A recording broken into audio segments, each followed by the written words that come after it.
आज भारत की विकास यात्रा का एक महत्वपूर्ण पड़ाव है। ये 140 करोड़ भारतीयों की आकांक्षाओं का बजट है। ये हर भारतीय के सपनों को पूरा करने वाला बजट है। हमने कई सेक्टर्स युवाओं के लिए खोल दिए हैं। सामान्य नागरिक विकसित भारत के मिशन को ड्राइव करने वाला है। ये बजट एक फोर्स मल्टीप्लायर है। ये बजट सेविंग्स को बढ़ाएगा, इन्वेस्टमेंट को बढ़ाएगा, कंजम्पशन को बढ़ाएगा और ग्रोथ को भी तेजी से बढ़ाएगा। मैं वित्त मंत्री निर्मला सीतारमण जी और उनकी पूरी टीम को इस जनता जनार्दन का बजट, पीपल्स का बजट, इसके लिए बहुत बहुत बधाई देता हूं। साथियों, आमतौर पर बजट का फोकस इस बात पर रहता है कि सरकार का खजाना कैसे भरेगा, लेकिन ये बजट उससे बिल्कुल उल्टा है। लेकिन ये बजट देश के नागरिकों की जेब कैसे भरेगी, देश के नागरिकों की बचत कैसे बढ़ेगी और देश के नागरिक विकास के भागीदार कैसे बनेंगे, ये बजट इसकी एक बहुत मजबूत नींव रखता है। साथियों, इस बजट में रिफॉर्म की दिशा में महत्वपूर्ण कदम उठाए गए हैं। न्यूक्लियर एनर्जी में प्राइवेट सेक्टर को बढ़ावा देने का निर्णय बहुत ही ऐतिहासिक है।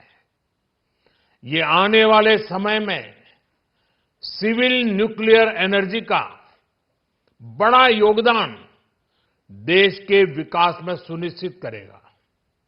बजट में रोजगार के सभी क्षेत्रों को हर प्रकार से प्राथमिकता दी गई है। लेकिन मैं दो चीजों पर ध्यान आकर्षित करना चाहूंगा। उन रिफॉर्म्स की मैं चर्चा करना चाहूंगा जो आने वाले समय में बहुत बड़ा परिवर्तन लाने वाले हैं। एक, इंफ्रास्ट्रक्चर स्टेटस देने के कारण भारत में बड़े शिप्स के निर्माण को बढ़ावा मिलेगा। आत्मनिर्भर भारत अभियान को गति मिलेगी और हम सब जानते हैं कि शिप बिल्डिंग ये सर्वाधिक रोजगार देने वाला क्षेत्र है। उसी प्रकार से देश में टूरिज्म के लिए बहुत संभावना है। महत्वपूर्ण 50 टूरिस्ट डेस्टिनेशन, वहां पर जो होटल्स बनाएंगे, उस होटल को पहली बार इंफ्रास्ट्रक्चर के दायरे में लाकर टूरिज्म पर बहुत बल दिया है। इससे हॉस्पिटैलिटी सेक्टर को, जो रोजगार का बहुत बड़ा क्षेत्र है, और टूरिज्म जो रोजगार का सबसे बड़ा क्षेत्र है, एक प्रकार से चारों तरफ रोजगार के अवसर पैदा करने वाला एक क्षेत्र को ऊर्जा देने वाला काम करेगा। आज देश विकास भी, विरासत भी, इस मंत्र को लेकर चल रहा है। इस बजट में भी इसके लिए भी बहुत महत्वपूर्ण और ठोस कदम उठाए गए हैं। 1 करोड़ पांडुलिपियों के लिए संरक्षण के लिए, मैन्युस्क्रिप्ट के लिए ज्ञान भारतम मिशन लॉन्च किया गया है।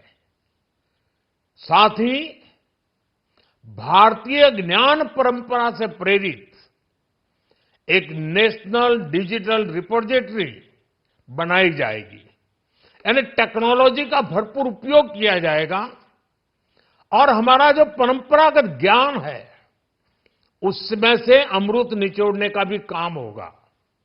साथियों, बजट में किसानों के लिए जो घोषणा हुई है वो कृषि क्षेत्र और समूची ग्रामीण अर्थव्यवस्था में नई क्रांति का आधार बनेगी। पीएम धन धान्य कृषि योजना के तहत 100 जिलों में सिंचाई और इंफ्रास्ट्रक्चर का डेवलपमेंट होगा। किसान क्रेडिट कार्ड की लिमिट 5 लाख तक होने से उन्हें ज्यादा मदद मिलेगी।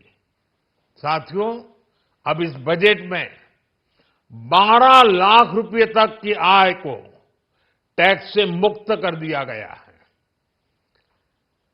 सभी आय वर्ग के लोगों के लिए टैक्स में भी कमी की गई है। इसका बहुत बड़ा फायदा हमारे मिडिल क्लास को, नौकरी पेशे करने वाले जिनकी आय बंधी हुई है ऐसे लोगों को, मिडिल क्लास को इससे बहुत बड़ा लाभ होने वाला है। उसी प्रकार से जो नए नए प्रोफेशन में आए हैं, जिनको नए नए जॉब मिले हैं, इनकम टैक्स की ये मुक्ति उनके लिए एक बहुत बड़ा अवसर बन जाएगी। साथियों, इस बजट में मैन्युफैक्चरिंग पर 360 डिग्री फोकस है ताकि एंटरप्रेन्योर्स को, एमएसएमईज को, छोटे उद्यमियों को मजबूती मिले और नई जॉब पैदा हो। नेशनल मैन्युफैक्चरिंग मिशन से लेकर clean tech, leather, footwear, toy industry जैसे अनेक सेक्टर्स को विशेष समर्थन दिया गया है।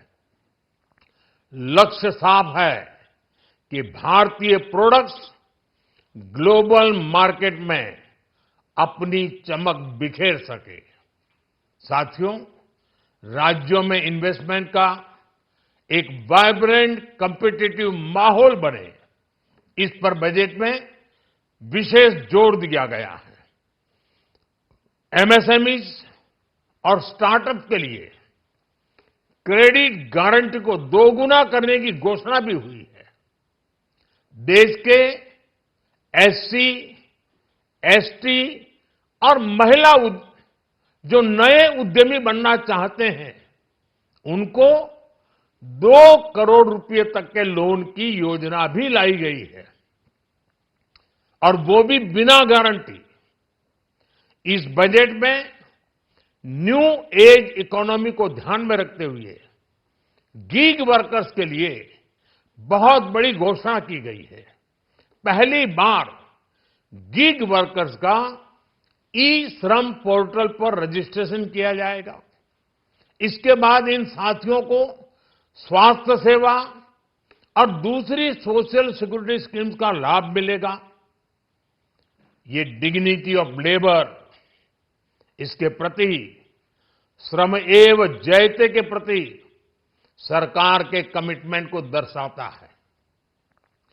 रेगुलेटरी रिफॉर्म से लेकर फाइनेंशियल रिफॉर्म्स, जन विश्वास 2.0 जैसे कदमों से मिनिमम गवर्नमेंट और ट्रस्ट बेस्ड गवर्नेंस के हमारे कमिटमेंट को और बल मिलेगा।